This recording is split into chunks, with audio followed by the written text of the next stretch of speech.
Hey folks, hope you're okay. Welcome back to Training Tip Tuesday. It is Quarantine Tuesday, I think, this week. And what we're looking at today is bicep curls. Now, we've got three different ways that we can perform a bicep curl. We have overhand, underhand, and neutral grip, or a hammer curl, which would hit the biceps. And they're all going to hit the bicep and the forearm in a little bit of a different way. So we are going to get into the video in a minute, and I'm going to talk about the exercises, the variations, and what movement classifications we're going to be looking at. And I just want to say a massive thank you for all the support on Instagram, on Facebook, on YouTube, on Twitter, whatever it may be that you're following us on. Thank you so much for checking out the videos, keeping up the support. We really appreciate it. So we are in quarantine and we've just literally got the bedroom, but we have some dumbbells to use. So I'm bringing you still content that you can use that are going to help you develop your physique, strength, whatever it may be that you need to help keep going, keep performing, and keep getting better. Okay, so bicep curls, what are we looking at? Initially, the movement classification, we are simply looking at flexion and extension of the elbow. So flexion is where the hand is going to come up towards the face. Here you can see, so the angle of the elbow is actually shortening at the front here, and that is flexion. Okay, so flexion of the elbow, bringing the forearm closer to the bicep is going to be flexion. Okay, we're flexing the bicep, which is flexion of the elbow. The next one is going to be extension, which obviously is the opposite movement, and it's where the forearm is moving away from the bicep. You'll see at the bottom here, it's where the tricep activates. So if we're ever doing tricep extensions, that's what we're looking at here. The extension of the elbow is the tricep extension. So we could talk about both of them, but we want to just concentrate on the biceps today. Okay, so we've got flexion and extension of the elbow joint, which is the movement classification and what we're looking at in terms of movements. The next thing we want to look at is hand position. So when we look at hand position in terms of anatomically with the arm and what we're moving, we're going to get a lot more forearm activation if we have an overhand position. So as you see here, neutral grip position here, if I turn it clockwise here, I'm going to go into an overhand position. Now as I curl up, I'm going to get a lot more forearm activation than bicep activation. I can still feel my biceps squeezing and working, but I'm getting a lot more through the extensors and through the brachialis of the forearm into the upper arm here.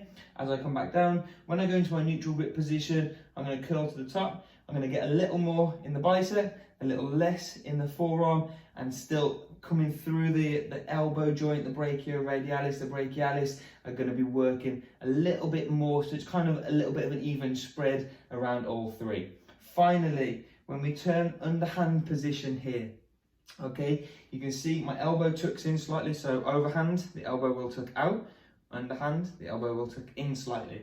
But you're going to see here, again, less on the extensors, less on the brachialis and the brachioradialis, but it is still going to be working primarily more on the biceps here. Okay, so biceps brachii, we're coming up and back down. The other thing we want to look at with the bicep curl when we've got an underhand position, as we get to the top, the more we can try and turn the wrist over, if you saw that there, that little twist, we're going to get a little more activation of the peak of the bicep when we get to the top. Okay, so with that hammer curl, we're going to get a little bit less of the peak, more of the length of the bicep. When we turn that wrist over, we're going to get a lot more of the peak, and we're going to get a lot more contraction lower down.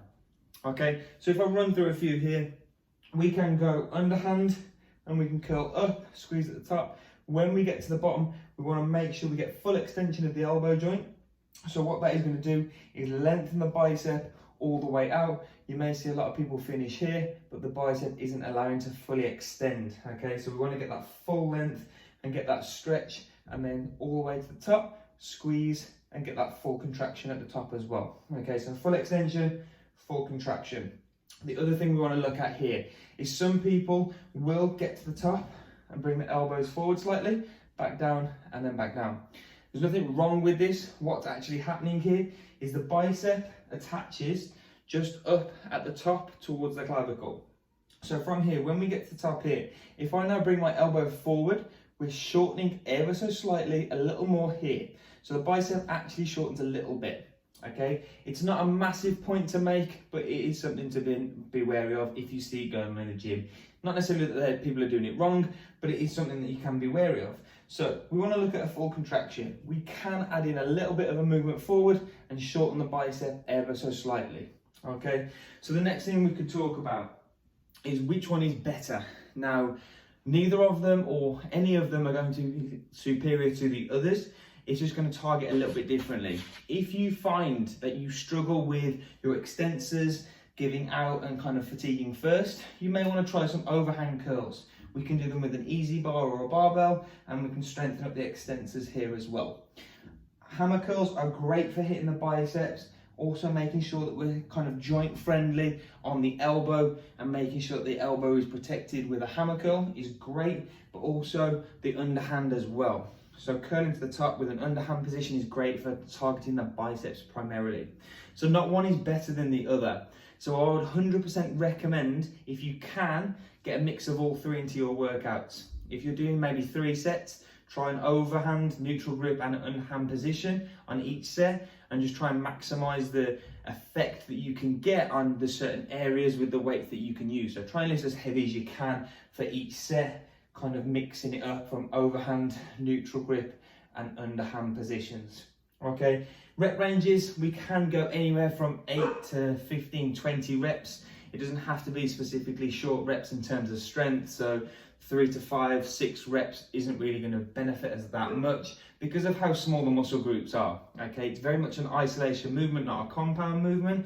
So we want to make sure that we're kind of hitting the hypertrophy into the endurance phases.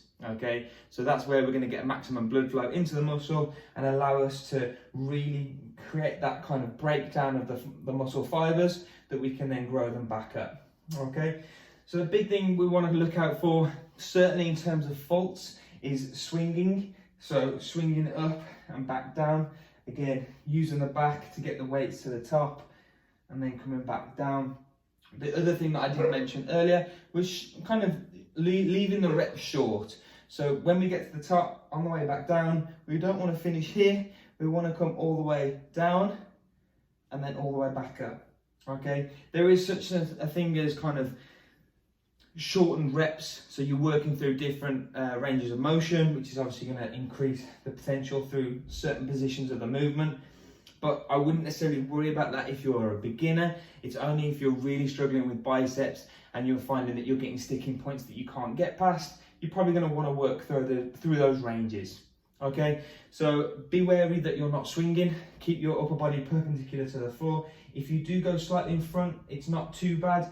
You can help get the weight up slightly, but always make sure that you're controlling it on the way down. That eccentric portion is always going to be superior, because it's our ability to be able to control the weight on the way down. We can always load up a little heavier and control the eccentrics and take on more weight with the eccentrics as well. Okay, second thing is just making sure we're getting full ranges of motion all the way up, all the way down with those movements, squeezing and back down.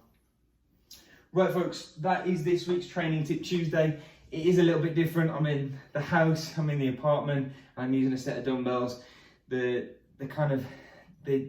issue that we have going on in the world right now doesn't lend that we can get into a gym. So unfortunately, we are going to be doing it here. But the great thing is we still have content coming out for you. Now, if there is anything that you want to see, anything that you want to know more of, check out all the other videos in the series, the lower body, upper body workouts that we've got going on. We've gone through a lot of stuff now, a lot of the compound stuff we've done. So we're getting through the isolation stuff now, and I want to keep bringing you content that we can go through that's going to help you develop not only your physique, your muscle, your strength, but also the little tiny things that are going to help build up the use for each and every part. Okay, the biceps are needed whether you're a golfer, whether you're a physique athlete, whether you're just a general Joe or Jane who has to pick up the kids or move furniture, whatever it may be.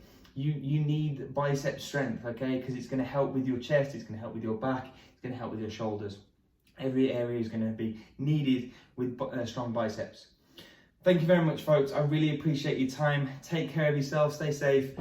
Listen to what the government is saying, listen to what the CDC is saying, the WHO are saying, and just make sure that you're staying safe, staying healthy. And if you do need to see someone, go and see someone and stay clear of other people, okay? We're going to get through this together as a whole, as a group, as a community. We are one world and we need to support each other. I'll see you all next week for another Training Tip Tuesday. Peace out.